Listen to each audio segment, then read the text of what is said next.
I couldn't help but smile as Lisa burst through the door, her face beaming with excitement. "James, you won't believe it. I got the promotion." My heart skipped a beat.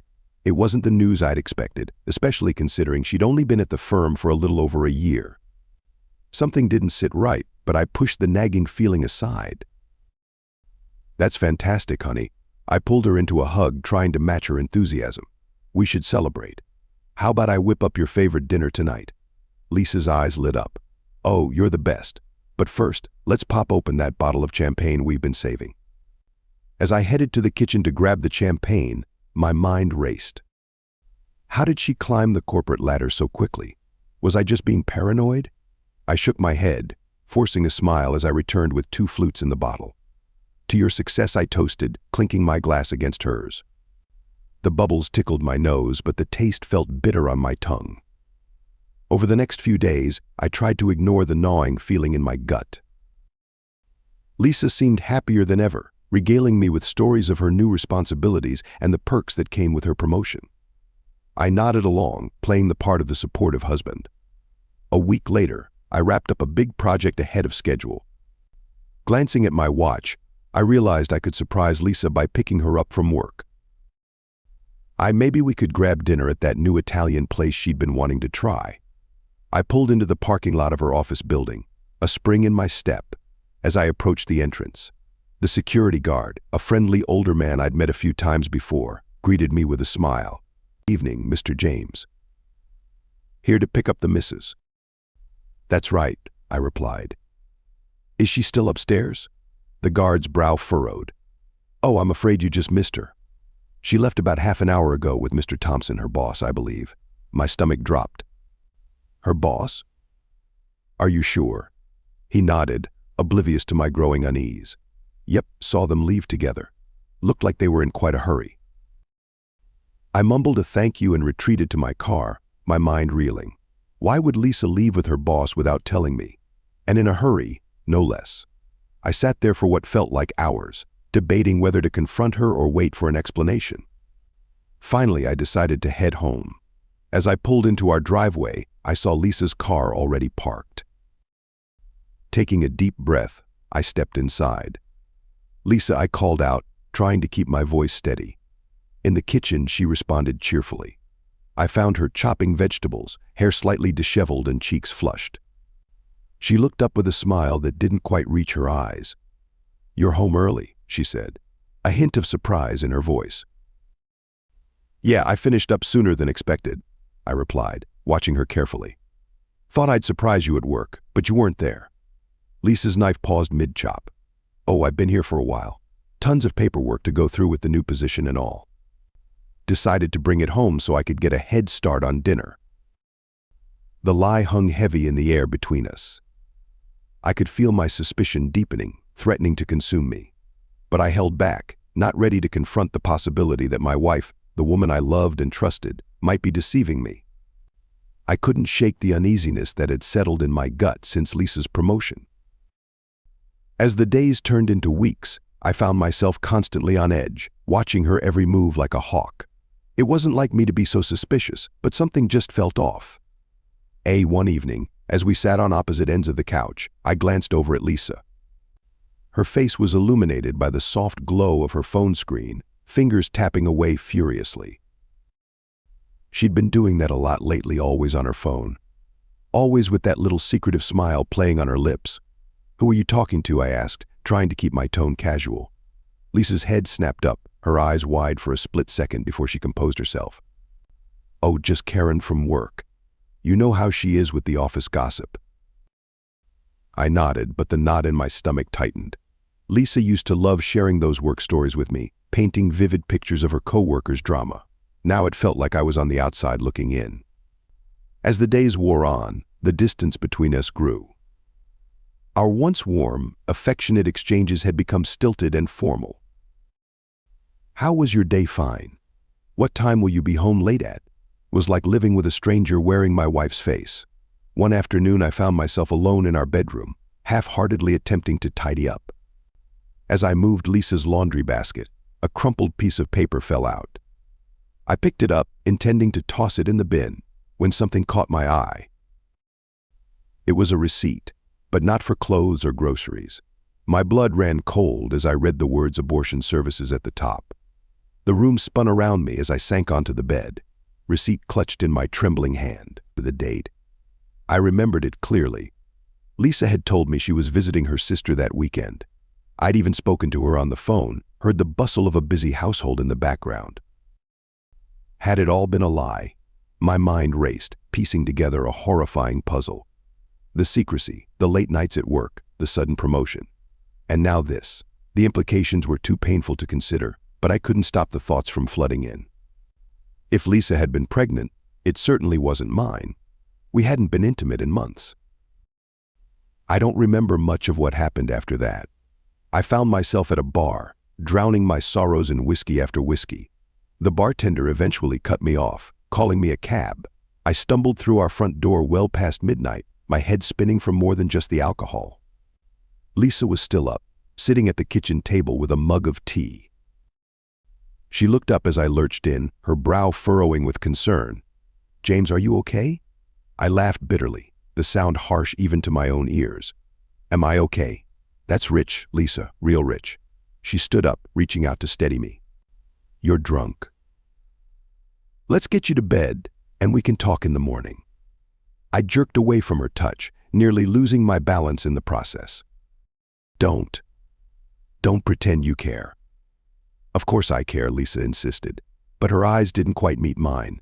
"You're my husband. I love you." The words, once so precious to me, now felt like a mockery. I wanted to confront her, to demand answers about the receipt burning a hole in my pocket.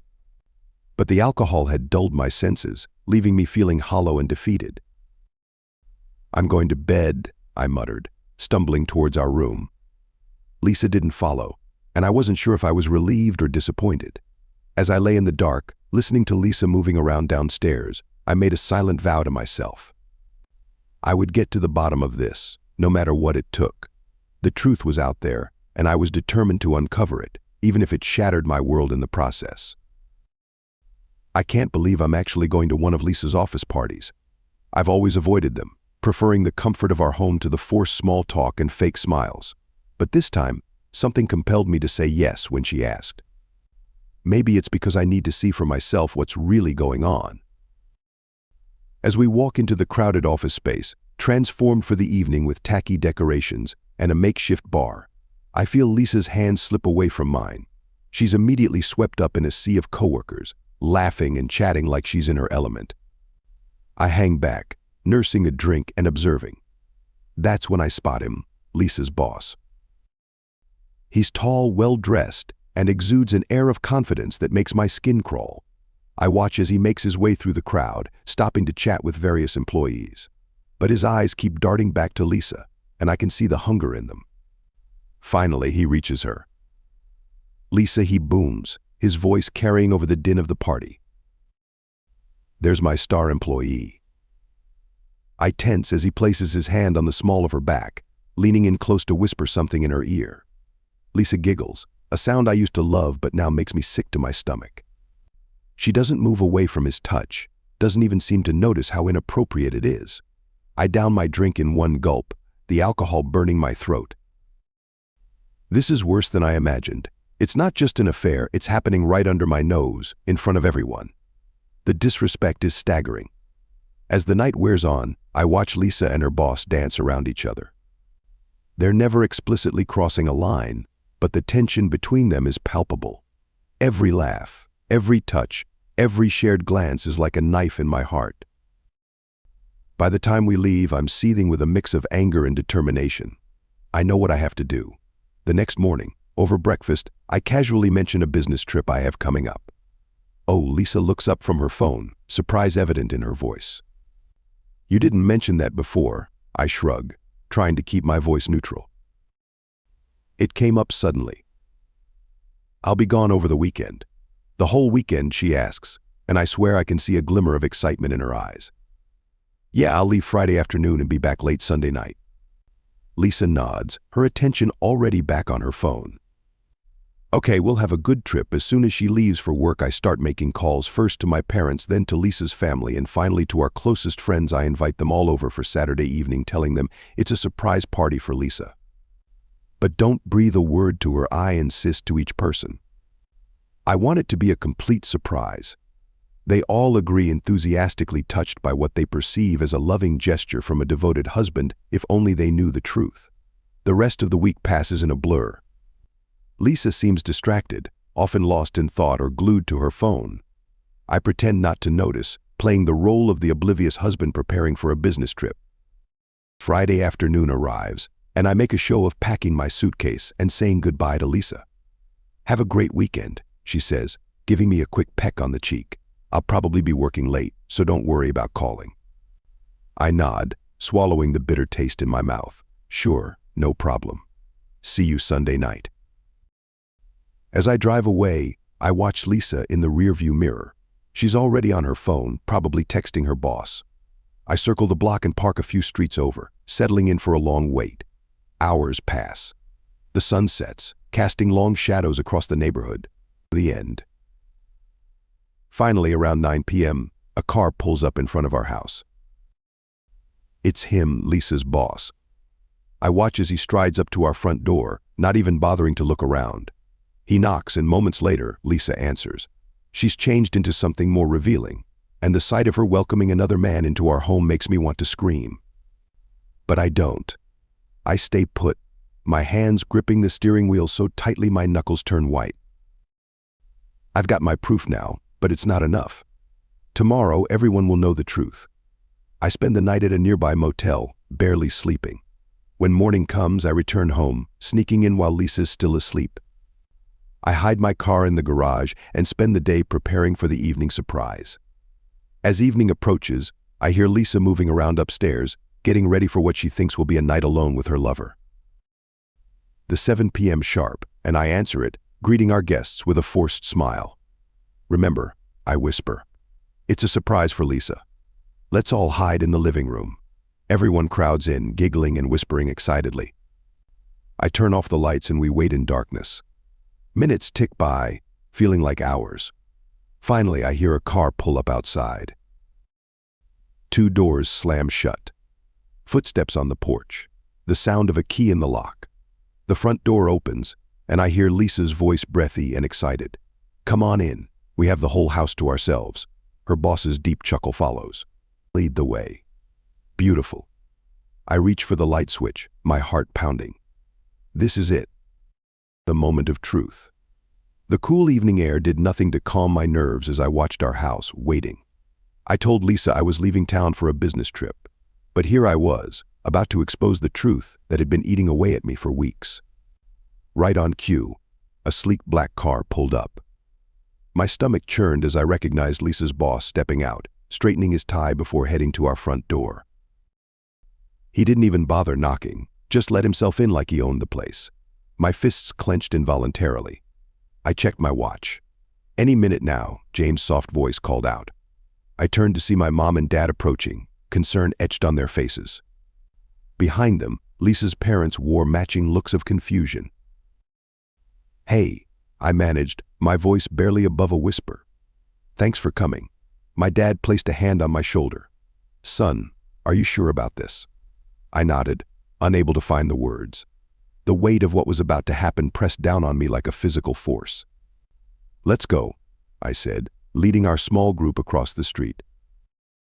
With each step towards our front door, memories flashed through my mind. Lisa and I on our wedding day, full of hope and love. Lazy Sunday mornings making breakfast together.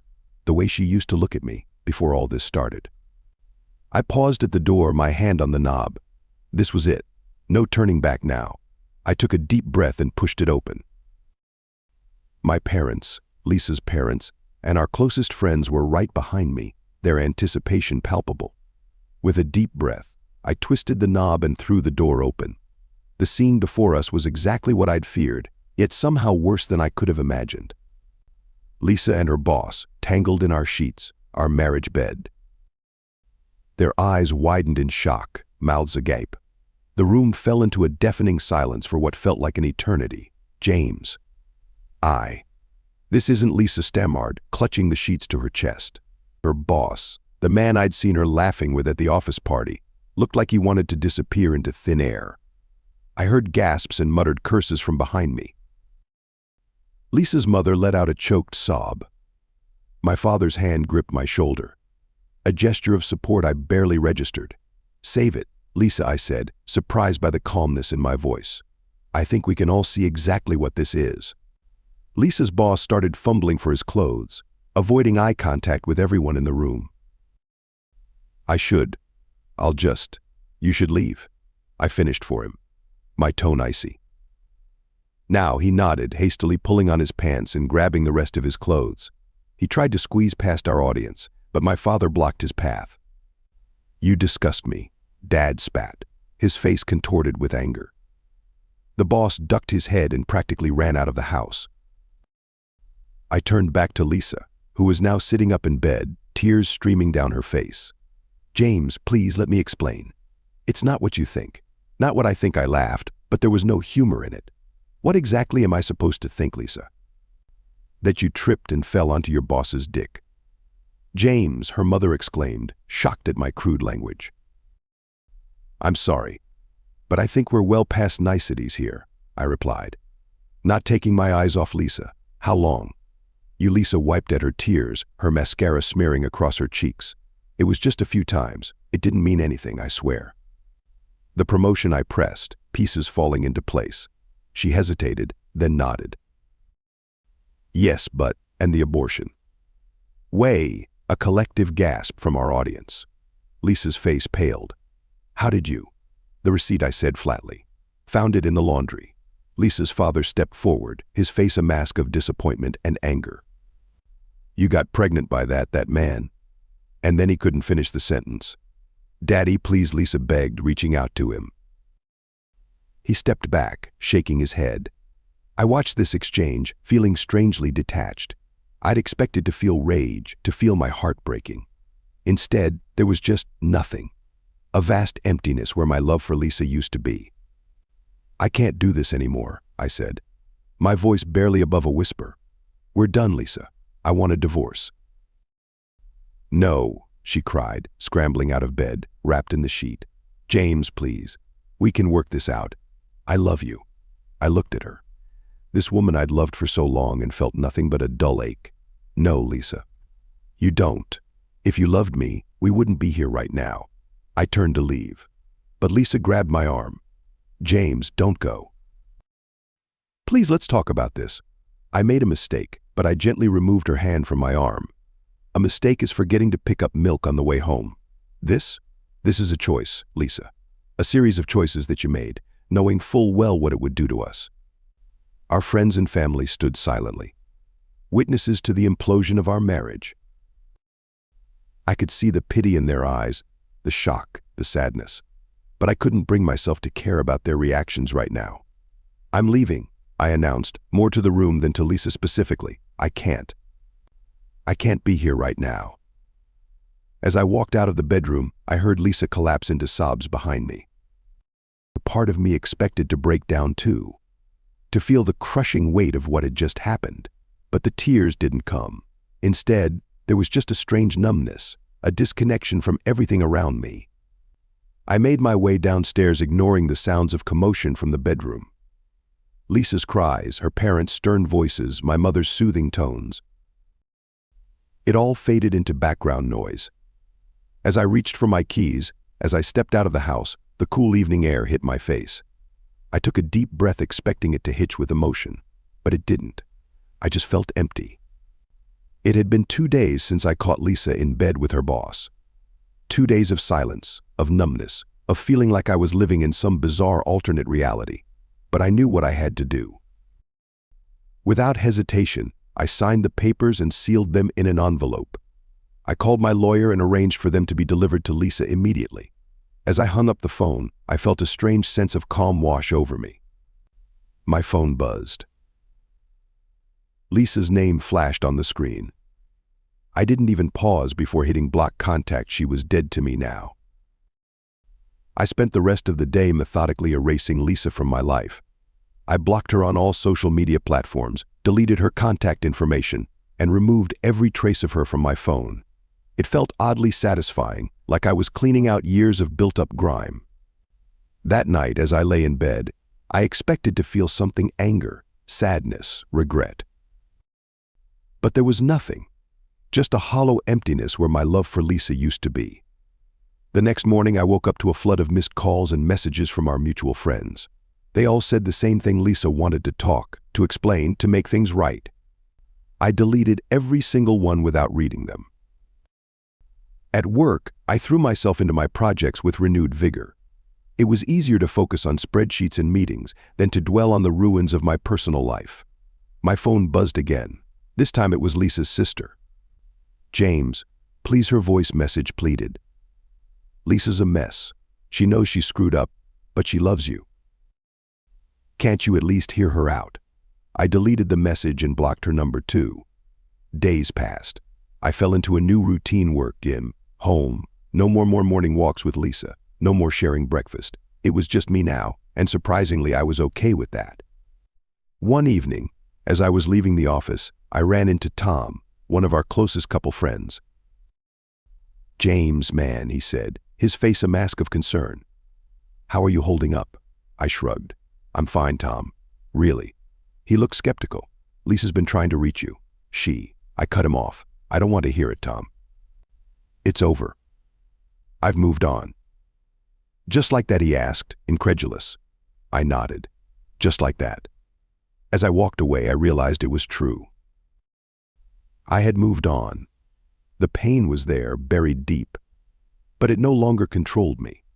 Lisa's betrayal had severed something fundamental between us, and I found I didn't miss it. At home, I poured myself a glass of whiskey and settled on the couch. My phone buzzed again, another blocked number. I ignored it and turned on the TV. For the first time in days, I allowed myself to really think about what had happened. The affair, the lies, the abortion. It all seemed so surreal now, like a bad movie I'd watched rather than lived through. I expected to feel a surge of anger or hurt, but instead I felt peace, a strange, unexpected peace that came from knowing I'd made the right decision. As I sat there, sipping my whiskey and watching some mindless sitcom, I realized that this was my new normal, and I was okay with that. More than okay, actually. I felt free. The betrayal had cut deep, but it had also freed me from a relationship that had been slowly suffocating me. I hadn't realized how much Lisa's presence had weighed on me until she was gone. I finished my drink and headed to bed. Tomorrow was a new day, the first day of my new life without Lisa. And for the first time in a long time, I was looking forward to it.